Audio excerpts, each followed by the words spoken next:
WHO के मुताबिक अगर किसी क्षेत्र या देश में लगातार 14 दिन तक दैनिक संक्रमण दर 5% से नीचे रहती है तो उसे खोला जा सकता है, यानी कि लॉकडाउन के दौरान जो पाबंदियां लगाई गईं उन्हें हटाया जा सकता है।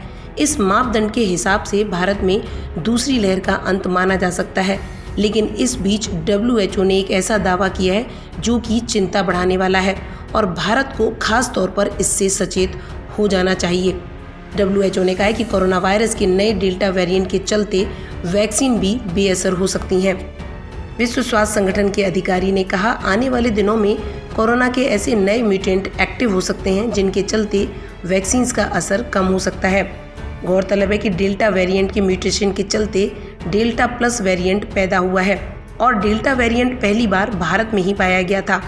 माना जाता है कि इसके चलते ही देश में कोरोना की दूसरी लहर का कहर देखने को मिला।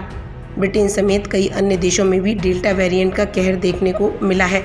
इस बीच महाराष्ट्र में डेल्टा वेरिएंट के 21 मामले सामने आए। राज्य के हेल्थ मिनिस्टर राजेश टोपे ने यह जानकारी दी। इतना ही नहीं, केरल में भी डेल्टा प्लस के मामले सामने आए हैं। ऐसे में हमें अलर्ट मोड पर रहने की ज़रूरत है। डेल्टा स्वरूप की बात करें तो यह उन लोगों को संक्रमित कर सकता है जिन्हें कोविड-19 रोधी टीके की आधी खुराक मिली है और या फिर यह वैक्सीन कम असरदार भी हो सकती है। आपको यहाँ पर एक और अध्ययन के बारे में भी बताते चलते हैं। कोरोना से एक बार संक्रमित हो जाने के बाद सामान्य तौर पर लोगों को अगली बार के लिए सुरक्षित मान लिया जाता है। दरअसल स्वास्थ्य विशेषज्ञों के मुताबिक संक्रमण हो जाने के बाद शरीर में बनी एंटीबॉडीज अगली बार संक्रमण से उस व्यक्ति को सुरक्षित रखती हैं। लेकिन हालिया अध्ययन में शोधकर्ताओं ने खुलासा किया है कि कोरोना से ठीक होने वाले लोग दोबारा संक्रमित हो सकते हैं। यह अध्ययन ऑक्सफोर्ड विश्वविद्यालय के नेतृत्व में university of Liverpool, Sheffield, Newcastle और बर्मिंघम के सहयोग से किया गया है।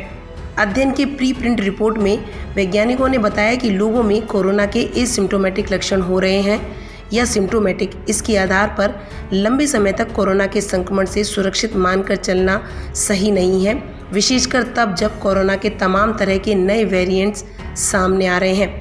अध्ययन के निष्कर्ष में कहा जा सकता है कि ये एंटीबॉडीज़ कोरोना के अल्फा और बीटा वेरिएंट से मुकाबले के लिए पर्याप्त नहीं पाई गई हैं। ऐसे में ये मानकर चलना कि जिन लोगों को एक बार संक्रमण हो गया है उन्हें दोबारा कोरोना का खतरा नहीं है, ये गलत है। इस अध्ययन से जुड़ी शोधकर्ताओं ने बताया कि लोगों को सिर्फ इसी आधार पर स्वयं को सुरक्षित मानकर नहीं चलना चाहिए कि वे एक बार पहले संक्रमित हो चुके हैं। सभी लोगों को कोरोना से सुरक्षित रहने के लिए वैक्सीनेशन जरूर करवाना चाहिए, क्योंकि फिलहाल कोरोना से बचाव का यही एक तरीका है और अब वैक्सीनेशन कितना कारगर है और कितना नहीं, यह तो आने वाला वक्त ही बताएगा।